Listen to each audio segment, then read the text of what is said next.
Hello everyone, मेरा नाम अभिषेक है और आप सभी का हमारे चैनल पर स्वागत है। आज हम लोग आरपीएफ कांस्टेबल के एग्जाम के शिफ्ट आज का शिफ्ट का सारे क्वेश्चन का एनालिसिस कर रहे हैं। जो भी आज के एग्जाम में जो जो क्वेश्चन आए हैं उन सभी का एनालिसिस कर रहे हैं, जो आपके अपकमिंग शिफ्ट के लिए मोस्ट इंपोर्टेंट होने वाले।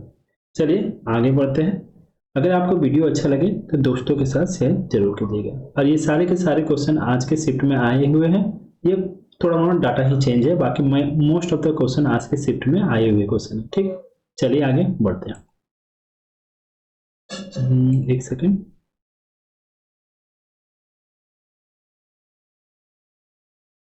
देखिए पहला क्वेश्चन, ये क्वेश्चन आपका आया हुआ है सिंप्लीफिकेशन का, सिंपल सा क्वेश्चन है। 32 divided by 12 into 3 minus 3 into 4 पूछा है। तो भाई इसको आप आराम से कर लेंगे। 32 डिवाइडेड बाई 12 इंटू 3 और माइनस 3 इंटू 4 है, माइनस 3 इंटू 4 है। तो इसको क्या कर सकते हैं, 3 से इसको कट कर दिया 4 बार में, 4 से ये 32 को कट कर दिया 8 बार में, और इधर कितना हो गया माइनस के बाद 4 इंटू 3 चलती है 12। 12 में से 8 माइनस कीजिएगा तो आपका ऑप्शन नंबर क्या हो जाएगा, ए हो जाएगा। 12 में से 8 माइनस कीजिएगा तो -4 हो जाएगा। ठीक है ना। बोर्ड मास के रूल के हिसाब से पहले डिवाइड करेंगे। 32 डिवाइडेड बाई 12 की इंटू 3 की माइनस, उसके बाद 3 इंटू 4 है तो पहले इन दोनों को मल्टीप्लाई करेंगे फिर माइनस करेंगे। चलते हैं नेक्स्ट क्वेश्चन पे। हो रहा था find the volume of largest sphere. Largest sphere का वॉल्यूम निकालना है। That can be carve out a cube of side 21 centimetre है। एक क्यूब के अंदर लार्जेस्ट स्फीयर का वॉल्यूम निकालना है। क्यूब तो हम जानते हैं क्या होता है। क्यूब जिसका सारा का सारा साइड क्या होता है, बराबर होता है।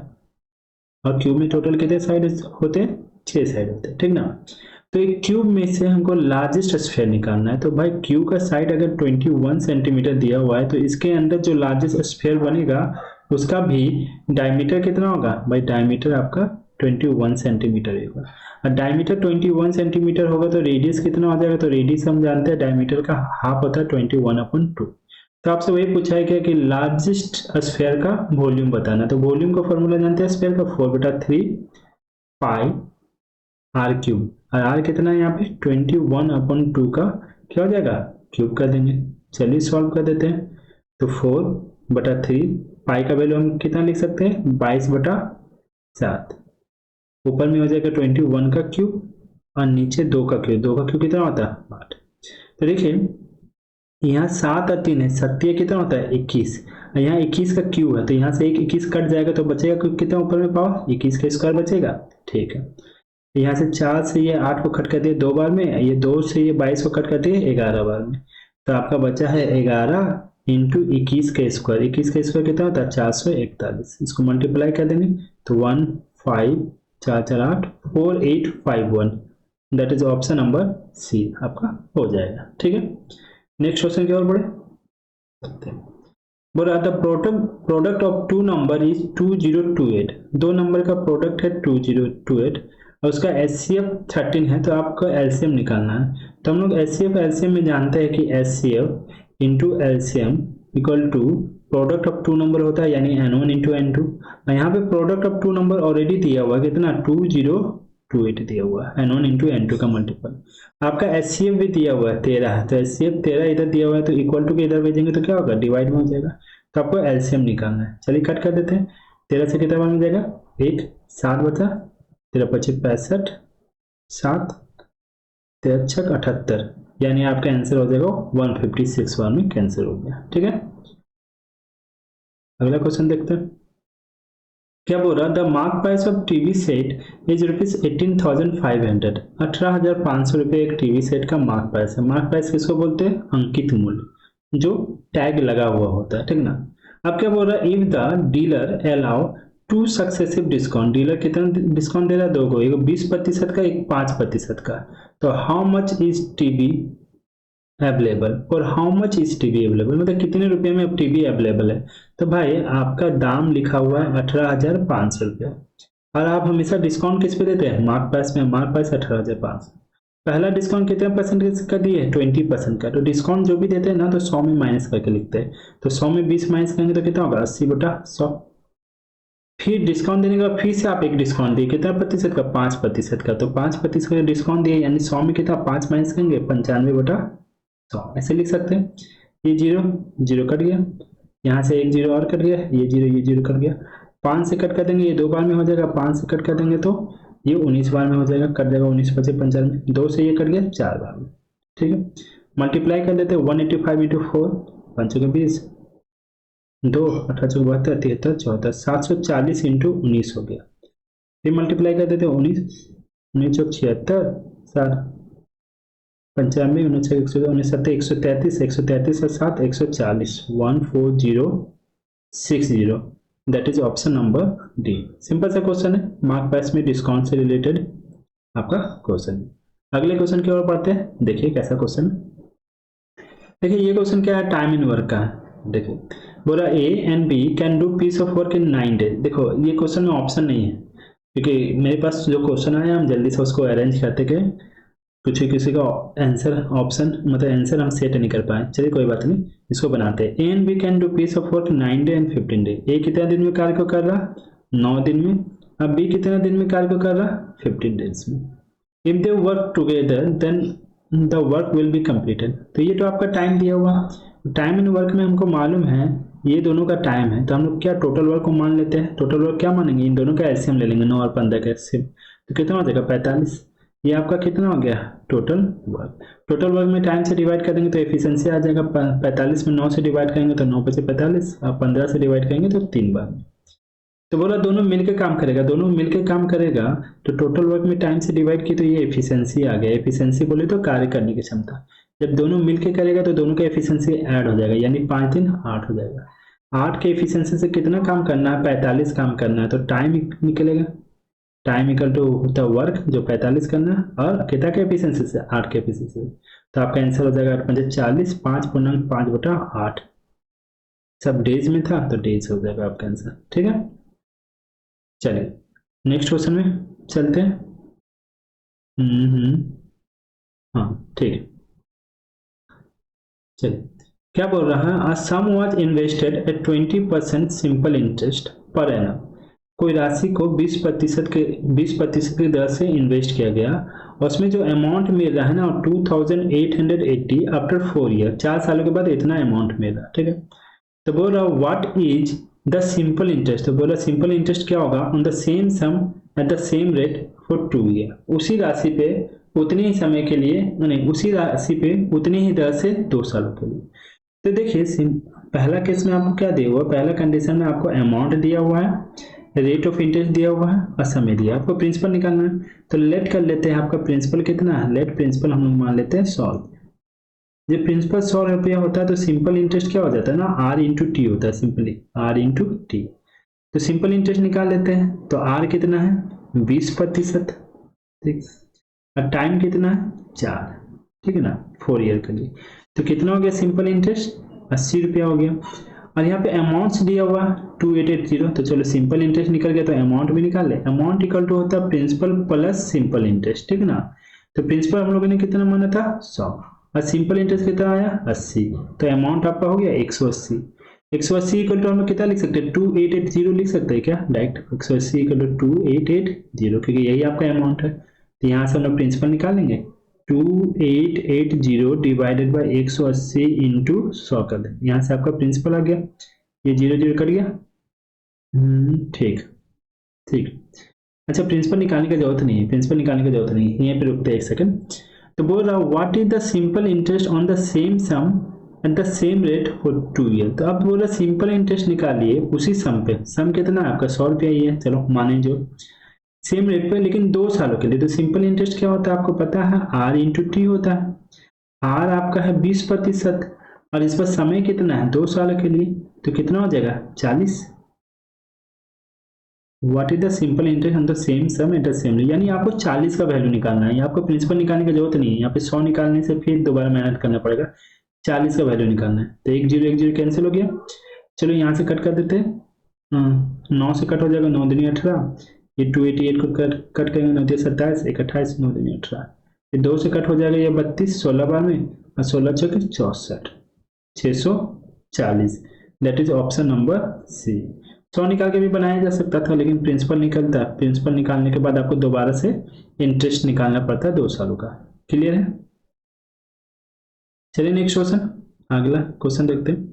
बोला A and B can do piece of work in 8 days. बोला ए और बी मिलकर काम को कितना दिन में कर सकता है? ए एंड बी किसी काम को कर सकता है 8 दिन में। B alone can do in 60 days. B अकेले कितना दिन में कर रहा है? 16 दिन में। ये टाइम दिया हुआ, बोले दोनों का एलसीएम ले लेते हैं, ये वर्क हो जाता है, वर्क में टाइम से डिवाइड कर देंगे तो यहाँ 2 हो जाएगा, यहाँ 1 हो जाता है। बी का एफिशिएंसी कितना है? 1, और ए और बी का एफिशिएंसी कितना है? 2। तो ए और बी का भी एफिशिएंसी 2 है, जिसमें बी का 1 है, तो ए का भी एफिशिएंसी कितना हो जाएगा? 1। तो बोला in how many days A can do it alone. तो ए कितना दिन में काम करेगा? तो कितना काम करना है? 16 काम। और ए का एफिशिएंसी कितना है? 1। तो कितना दिन में करेगा? 16 दिन में करेगा। ठीक है, ऐसे ही क्वेश्चन ऐसे ही बन जाता। जब ए और बी मिलकर 8 दिन में कर रहा है, बी अकेले 16 दिन में कर रहा है, तो बी का जो एफिशिएंसी होगा ए और बी का आधा होगा। तो ए और बी का 2 है एफिशिएंसी, तो बी का 1। तो उससे पता चल जा रहा है कि ए का भी 1 होगा। चलिए कोई बात नहीं, तरीका से भी सॉल्व करेंगे तो छोटा ही। चलिए नेक्स्ट क्वेश्चन बोल रहा है if A salary is 37% more than B salary. A का जो सैलरी है ना वो बी के सैलरी से 37% मोर है, तो बी का सैलरी अगर 100 मान लेंगे तो ए का कितना हो जाएगा? 137 हो जाएगा। ठीक, देन बोला how much percentage B salary is less than that of A's. तो बोला बी का सैलरी अब ए के सैलरी से कितना कम है? भाई इसका 37 ज्यादा है, तो इसका भी कितना कम होगा? 37 कम होगा। 100 से ये 137 है, यानी 37 ज्यादा है, तो बी कितना कम होगा? 37 कम होगा। लेकिन परसेंटेज में कितना लेस होगा? तो परसेंटेज लेस इक्वल टू होता है less in salary divided by जिसे कंपेयर किया जा रहा है। जो बी का सैलरी ए से कंपेयर किया जा रहा है, तो जिसे कंपेयर किया जाता है उसको नीचे लिखते हो 137 इंटू 100। तो 137 से 37 को डिवाइड करेंगे, तो चलो सॉल्व करते हैं। तो 13 26 13 39 दो बार में जाएगा, पहले 2 7 14 27 27.4 है, तो यहाँ पे आ जाएगा 0.6 आ गया, यहाँ पे 6 है 9 हो जाएगा। फिर ये हो गया 9.6, फिर 13.6, फिर 1 से 93 91 63 ये 20 63 91 27, हाँ 107, ये 27.01% के अप्रॉक्स आएगा। ठीक है, चलिए मिलते हैं नेक्स्ट क्वेश्चन में, देखते हैं अगला क्वेश्चन क्या बोला। In how many year will 7200 amounts to 8928 at simple interest rate of 8% per annum. बोला कितने सालों में 7200 रुपया की राशि 8982 रुपया हो जाएगा सिंपल इंटरेस्ट में 8% की दर से। तो आपको प्रिंसिपल मालूम है, ये अमाउंट है, तो इन दोनों का माइनस कर देंगे तो सिंपल इंटरेस्ट निकल जाएगा। सिंपल इंटरेस्ट इक्वल टू क्या होता है? Amount minus principal. अमाउंट है आपका 8928, इसमें प्रिंसिपल को माइनस कर देते हैं, प्रिंसिपल आपका कितना है? 7200 माइनस कर दिए तो आपका आ गया 1728। ये आपका क्या आ गया? सिंपल इंटरेस्ट आ गया। तो आपको निकालना है, समय निकालना है, तो हम लोग सिंपल सा फॉर्मूला जानते हैं, एस आई इक्वल टू क्या होता है? P into R into T divided by 100। सब कुछ दिया हुआ है, आपका सिंपल इंटरेस्ट है 1728 इक्वल टू प्रिंसिपल आपका दिया हुआ है 7200। रेट ऑफ इंटरेस्ट दिया हुआ आपका 8%। ठीक है, टाइम आपको निकालना है, प्रिंसिपल आपका नीचे में हो जाएगा 100। ये 100 से 2 जीरो कट गया। ठीक है, 8 से इसको कट करते हैं, 8 दूनी 16 1 17 8 4 12 216 बार में कट गया। इससे 72 से कितना बार में कट जाएगा? ये 3 बार में कट जाएगा, 3 6 7 21। ये टाइम आपका कितना आ गया? टाइम आपका आ गया 3 ईयर। ओके, चलिए नेक्स्ट क्वेश्चन की ओर देखिए। अब क्या बोल रहा है? A dealer buy an article listed ₹100। एक आर्टिकल में जो अंकित मूल्य है, लिस्टेड मूल्य को हम लोग क्या बोलते हैं? अंकित मूल्य। And get successive discount of 10% 20%। और हमको मालूम है डिस्काउंट हमेशा किस पे मिलता है? मार्क प्राइस, अंकित मूल्य पे। अंकित मूल्य 100 रुपया है, इसमें 2 को डिस्काउंट मिला। पहला डिस्काउंट 10% का है, 10% डिस्काउंट कैसे लिख सकते हैं? 90/100। और दूसरा डिस्काउंट 20% का मिला है, तो कैसे लिख सकते हैं? 80/100। चलिए, ये 2 को डिस्काउंट मिलने के बाद बेचा गया है, ठीक है ना। तो दोनों डिस्काउंट अगर सॉल्व कर देंगे तो ये हो जाएगा आपका 72 रुपया, 8 9 72 रुपया। यानी मार्क प्राइस में डिस्काउंट देने के बाद क्या बन जाता है, ये सेलिंग प्राइस। लेकिन आपने खरीदा है तो ये आपके लिए क्या बन गया, कॉस्ट प्राइस। कोई चीज अगर आप खरीदते तो वो आपके लिए कॉस्ट प्राइस हो गया, लेकिन दुकानदार के लिए ये सेलिंग प्राइस हो गया। ठीक है, सक्सेसिव डिस्काउंट दिया। He spend 10% of the cost price on transportation. आपने 72 रुपये में खरीदा और जितना रुपये में खरीदा उसका 10% आपने ट्रांसपोर्टेशन में खर्च कर दिया। तो 72 का 10% कितना होता है, 7.2। ठीक है, यानी ये ट्रांसपोर्टेशन में खर्च कर दिया, यानी टोटल खर्च आपका कितना आ गया, 72 प्लस 7.2 तो हो जाएगा 79.2। ये आपका एक्चुअल कॉस्ट प्राइस निकल गया। जितना पैसा आप टोटल लगाते हैं किसी सामान को खरीदने में, खरीद के घर ले जा रहे हैं तो उसमें भी कुछ खर्चा होता है, तो वो पैसा जो जो ऐड होता है ना वो सब आपका कॉस्ट प्राइस में ऐड हो जाता है। ठीक है, तो ये आपका एक्चुअल कॉस्ट प्राइस हो गया 79.2। अब क्या बोल रहा है, आप कितना में बेचेंगे कि आपको 15% का प्रॉफिट होगा। तो भाई कॉस्ट प्राइस में ही प्रॉफिट और लॉस होता है, तो 79.2 को 15% का प्रॉफिट में बेचना है तो 115/100 लिख सकते हैं। चलिए कट करेंगे तो ये नीचे में आ जाएगा 20, ऊपर में आ जाएगा 23 आ जाएगा। ठीक है, 79 पॉइंट को हटाएंगे यहाँ से तो नीचे में और एक 0 आ गया, नीचे में 10 आ गया। चलिए यहाँ पे 10 लिख देते हैं।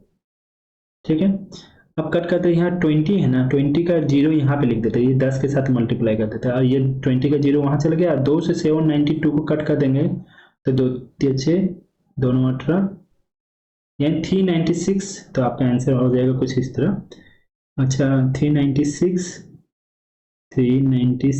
Into 23 divided by 100। चलिए आया, तो 396 को ना 23 से मल्टीप्लाई कर देते हैं और 100 है ना, तो 2 अंक के बाद पॉइंट लगा देंगे। चलो मल्टीप्लाई करेंगे तो ये कैसे मल्टीप्लाई करेंगे, 2 डिजिट का मल्टीप्लाई आपको डायरेक्ट आता होगा। तो 3 कैसे मल्टीप्लाई करते हैं, ये 3 को लास्ट वाला को लास्ट वाला के साथ मल्टीप्लाई करते हैं, तो 6 × 18 हो गया 1। फिर लास्ट में मल्टीप्लाई किए तो फिर 3 आगे बढ़ता है, यानी हो जाएगा 9 × 3 = 27 और ये 2 इसके पीछे पीछे आता है 12। 27 12 39, 41 के 0 हाथ में 4। फिर ये 3 आगे बढ़ते जाता है, 3 × 9 और 2 पीछे पीछे आता है, 9 × 18।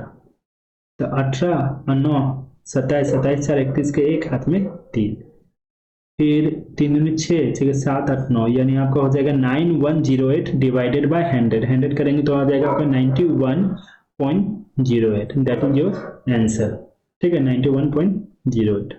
ठीक है, नेक्स्ट क्वेश्चन देखते हैं। देखिए ए रेशियो बी दिया हुआ 3:7, B/C दिया हुआ 2:5, तो ए बी सी का रेशियो आपको निकालना है। तो देखिए सिंपल सा है, ए और बी का रेशियो दे दिया 3:7, 3:7। बी और सी का रेशियो दिया हुआ 2:5, 2:5। अगर आपको निकालने आता तो ठीक है, अगर नहीं निकालने आता तो ज़्यादा टेंशन नहीं लेना है, एकदम इजी तरीका बता रहे हैं जिसमें कुछ नहीं करना। देखिए ये 7 के बगल में जगह खाली है, तो 7 के बगल में जगह खाली है तो यहाँ पे 7 लिख दीजिए। ये 2 है, 2 के बगल में जगह खाली है, यहाँ 2 लिख दीजिए और सीधा सीधा मल्टीप्लाई कर दीजिए।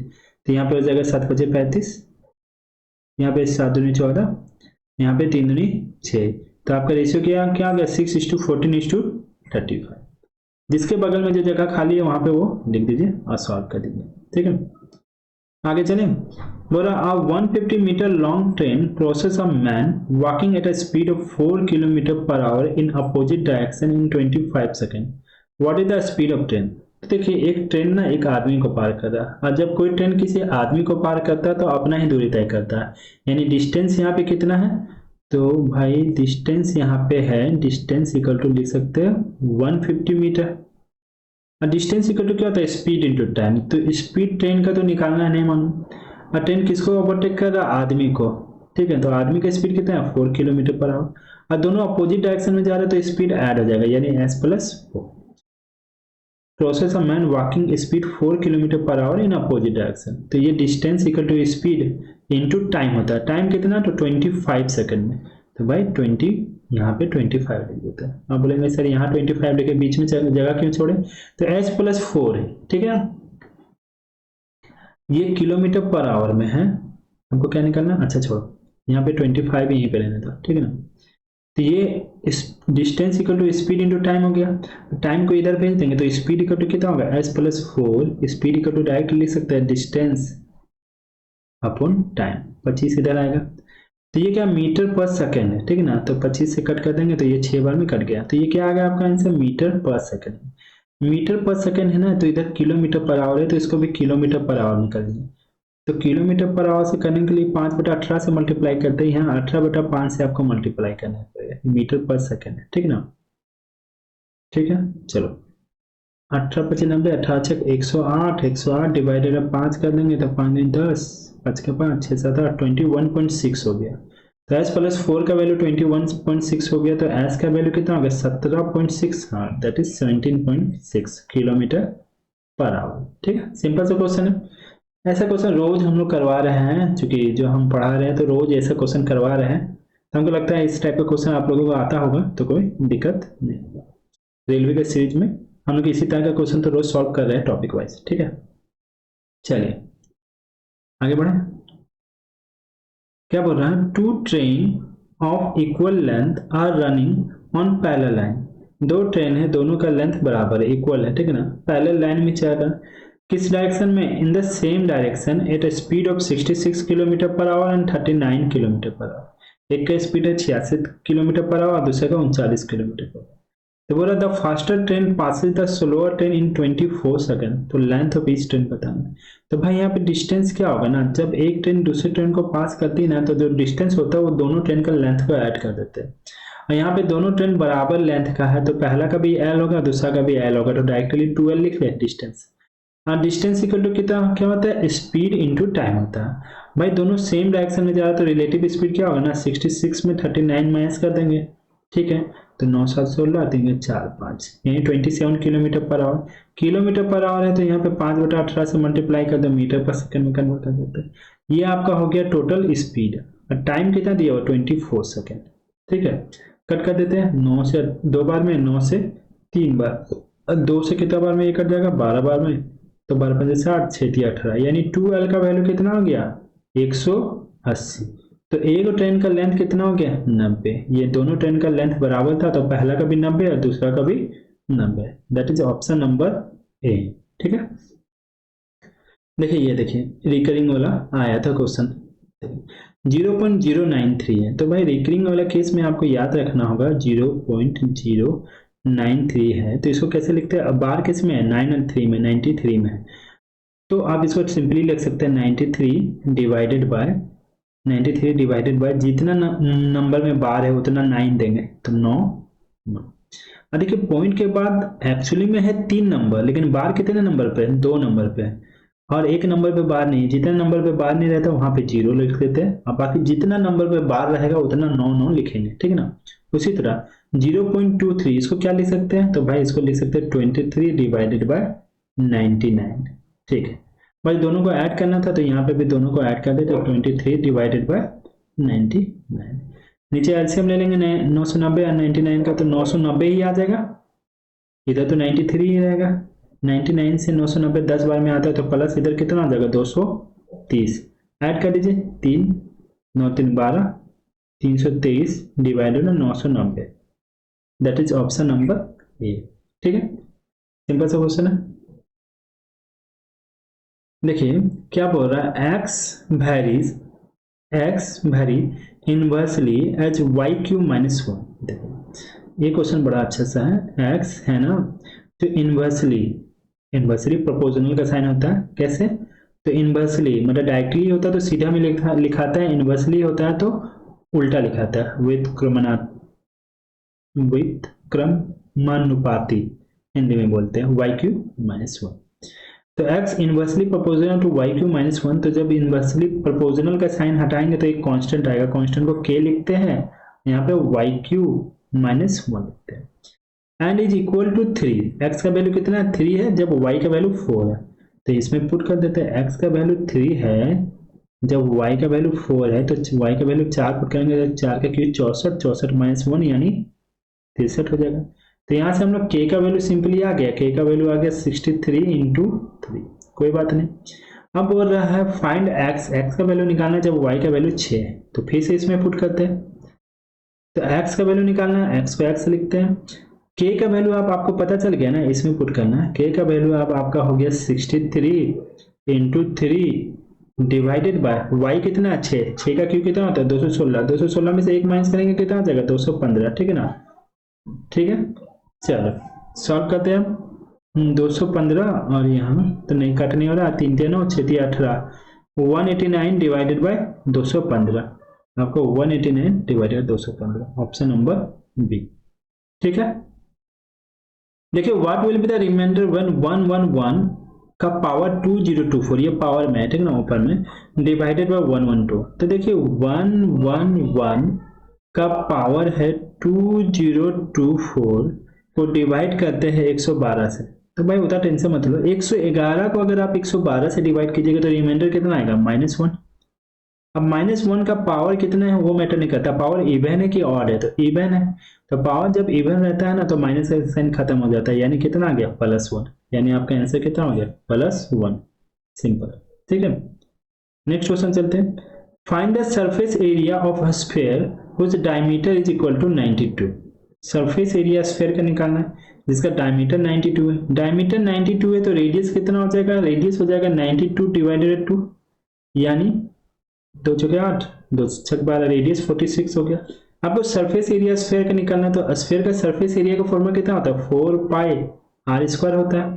तो चलिए सॉल्व कर देते हैं। 4, क्योंकि आंसर में पाई के फॉर्म में है तो पाई को रहने देते हैं। और आर कितना, 46, 46 का स्क्वायर कितना होता है भाई, तो 46 का स्क्वायर होता है 21 16, और 4 से मल्टीप्लाई कर देंगे, पाई को रहने देते, 6 चौक 24, 4 2 6 4, 8464। अब देखिए 46 का स्क्वायर कितना होता है, 21 16, हम आराम से बता दिए। कैसे बताएं, तो भाई 46 का स्क्वायर निकालने का तरीका होता है, इसको बता देते हैं थोड़ा सा साइड में, कि कोई भी नंबर का स्क्वायर निकालते हैं जो 50 जैसे नंबर 25 से लेके अगर 75 तक किसी भी नंबर का स्क्वायर निकालना है, जैसे मान लीजिए 52 का स्क्वायर निकालना है, तो हम 25 के रिस्पेक्ट में निकालते हैं। कैसे निकालते हैं, तो 52 का स्क्वायर निकालना है तो 52 50 से कितना ज्यादा है, 2 ज्यादा है, तो 25 में हम 2 ऐड कर देंगे तो कितना हो जाएगा, 27, और जितना ऐड किया उसका स्क्वायर करते हैं, 2 का स्क्वायर 4। जैसे मान लीजिए 54 का स्क्वायर निकालना है तो 50 से कितना ज्यादा है, 4, तो 25 में हम 4 ऐड कर देंगे, 29 हो जाएगा, और 4 का स्क्वायर कितना होता है, 16। जैसे हम निकाले थे यहाँ 46, मान लीजिए हम 47 का स्क्वायर निकालना है, ठीक है ना, ये 50 से कितना कम है, 3 कम है, तो 25 में 3 माइनस कर देंगे तो ये हो जाएगा 22, और जितना माइनस किया उसका स्क्वायर, 3 का स्क्वायर, इस तरह से निकालते हैं। चलो कोई नहीं, आगे फिर बताएंगे कभी। क्या बोल रहा है, how much sugar at ₹14.5 a KG, 14.5 a KG, 1 KG का दाम कितना, 14.5 rupees a KG, should be added to 22 kg of tea at ₹25 a kg, 1 kg T का दाम कितना है, 25, so that mixture worth 18 a kg। जब भी आपको 3 चीज दिया रहे ना, 1 2 और दोनों का मिक्सर दिया रहे, तो आप एलिगेशन लगाएंगे, ठीक है ना। देखिए एक तरफ शुगर है, एक तरफ टी है। शुगर कैसे रुपया के जी है, 14.5 रुपीज पर के जी, टी कैसे रुपया के जी है, 25 रुपीज के जी है, और दोनों को मिलाने के बाद मिक्सर कितना रुपया के जी आ गया, 18 रुपया पर के जी आ गया। ठीक है, एलिगेशन में एक तरफ ये एक तरफ ये, और बीच में हम लोग ओवरऑल यानी टोटल लिखते हैं। 25 में से 18 माइनस करेंगे तो भाई 25 में से 18 माइनस करेंगे तो 7 हो जाएगा, और 14.5 में से 18 माइनस करेंगे, 18 में से 14.5 माइनस करेंगे तो 14 4 3.5 आ जाएगा। ये पॉइंट हटाएंगे, यहाँ पे 0 आ गया, 7 से कट जाएगा, 35 से ये कट जाएगा, 2:1, तो यहाँ रेशियो कितना आ गया, 2:1 आ गया रेशियो, ठीक है ना। ये जो रेशियो आया है किस चीज का रेशियो आया, तो ये क्वांटिटी का रेशियो आता है, याद रखिएगा, क्योंकि प्राइस क्या होता है ना, प्राइस जो होता है रुपीज पर केजी होता है, प्राइस को लेके बना रहे हैं तो रुपीज पर केजी होता है, तो हमेशा बेस के रिस्पेक्ट में हम लोग एलिगेशन में जो भी रेशियो आता है बेस के रिस्पेक्ट में आता है, ठीक है ना। तो शुगर कितना है, 2 के अनुपात में है, तो टी कितना के अनुपात में है, 1 के अनुपात में, ठीक है ना। और टी कितना केजी है, 22 केजी, तो 1 का वैल्यू हम क्या लिख सकते हैं, 1 का वैल्यू अगर 22 केजी है तो 2 का वैल्यू कितना हो जाएगा, 2 का वैल्यू आपका 44 केजी हो जाएगा, that is option number D. ठीक है, अगला क्वेश्चन देखते हैं, the smallest natural number which is divisible और 15 63 21 और 70। बोल रहा है कौन सा स्मॉलेस्ट नंबर है जो 15 63 21 और 70 से डिविजिबल है। ठीक है, तो ये बेसिकली एलसीएम निकालना है, तो हम एलसीएम निकालने का आपको एक अच्छा सा तरीका बताते हैं, देखो आपको अच्छा लगेगा। देखिए इसमें से जो सबसे बड़ा नंबर है उसको लेकर के डायरेक्ट सॉल्व करते हैं, ठीक ना। अब 70 है तो देखो आप एक एक करके चेक करो, 70 में ये 15 है क्या, 15 है, डायरेक्टली नहीं दिख रहा आपको 15। 15 मतलब 15 में आपका क्या है, 5 है, 3 है, तो यहाँ पे तो 5 है, 70 में भी 5 है, 15 में भी 5 है, जो है उसको छोड़ दीजिए, उसके अलावा जो एक्स्ट्रा बचा उसको यहाँ लिख दीजिए। 15 में 5 और 3 है, और 70 में भी 5 है लेकिन 3 नहीं है, तो 3 यहाँ पे लिख दिया है, 15 खत्म। अब देखिए 21 और 63, तो 21 और 63 है, तो 21 तिया 63 होता है, तो 21 63 में 21 ऑलरेडी, हम सबसे बड़ा को लेके बना रहे हैं लेकिन कोई बात नहीं, 21 और 63 में ऑलरेडी 21 है, तो जो किसी बड़े नंबर में है ना तो उसको वहीं पे कट कर दीजिए, हटाओ। अब आते हैं 63 को लेके, तो 63 लेके तो बना रहे 70 को, लास्टली आपको सब जो बचा हुआ बड़ा वैल्यू रहेगा उसको 70 से कंपेयर करना। अब देखिए 63 है यहाँ पे, ठीक है, 63 कैसे होता है, 9 7 63 होता है, 9 इंटू 7 कोई भी फैक्टर ले लो, 9 इंटू 7 63 होता है, तो 7 तो ऑलरेडी इसमें है, हम लिख के बता रहे हैं आपको, 7 तो इसमें ऑलरेडी, चलिए 7 है तो 7 कट गया। अब बचा क्या, 9 में से एक 3 तो ऑलरेडी इसमें है, 9 भी तो 2 को होता है ना, 3 इंटू 3, तो ये वो 3 तो ऑलरेडी इसमें है, तो बचा और एक 3 लिख दीजिए, इसको मल्टीप्लाई कर दीजिए, 7 21 दिया, हाँ 7 21 210 इंटू 3 3 के 3 3 6 21 दिया 63, यानी आपका आंसर कितना हो गया, 630।